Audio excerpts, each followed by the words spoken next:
সুশাসন ছাড়া টেকসই অর্থনীতি গড়ে তোলা সম্ভব নয়। তাই রাজনৈতিক সরকারকেও প্রাতিষ্ঠানিক সংস্কার অব্যাহত রাখতে হবে বলে মনে করেন গবেষকরা। বৃহস্পতিবার রাজধানীর বনানীতে পিআরআই-এর সেমিনারে ব্যবসায়ীরা অভিযোগ করেন, নীতি প্রণয়নে বর্তমান সরকার তাদের মতামত নিচ্ছে না। তাদের মতে দেশে ব্যবসা, বিনিয়োগ, কর্মসংস্থানে স্থবিরতা নেমেছে।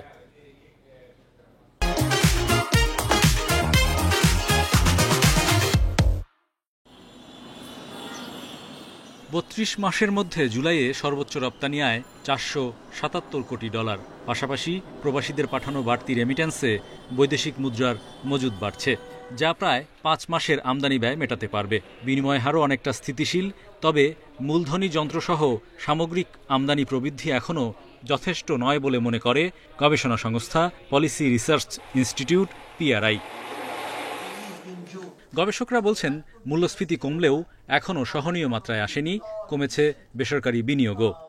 সুশাসনকে বাইপাস করে যে অর্থনৈতিক উন্নয়ন ধরে রাখা যায় না বা টেকসই হয় না, সেটার একটা এক্সাম্পল আমরা দেখতে পাচ্ছি।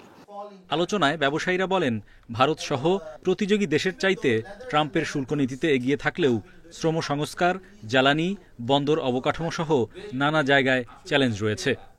ইকোনমি তো ব্যবসায়ীদেরকে নিয়েই তো আপনাকে ইকোনমি আগাইতে হবে। আপনি ব্যবসায়ী ছাড়া তো ইকোনমি চলবে না।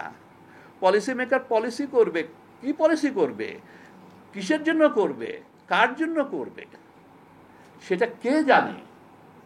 ইকোনমিস্টদের সাথে কি বসে ওইভাবে? রাজস্ব আয় বাড়ানোর পাশাপাশি ব্যবসা সহজ করতে অটোমেশন দ্রুত নিশ্চিত করার তাগিদ দেন আলোচকরা। কেন্দ্রীয় ব্যাংকের প্রধান অর্থনীতিবিদ বলেন, কর্মসংস্থান বাড়াতে বিদেশি বিনিয়োগে জোর দিতে হবে।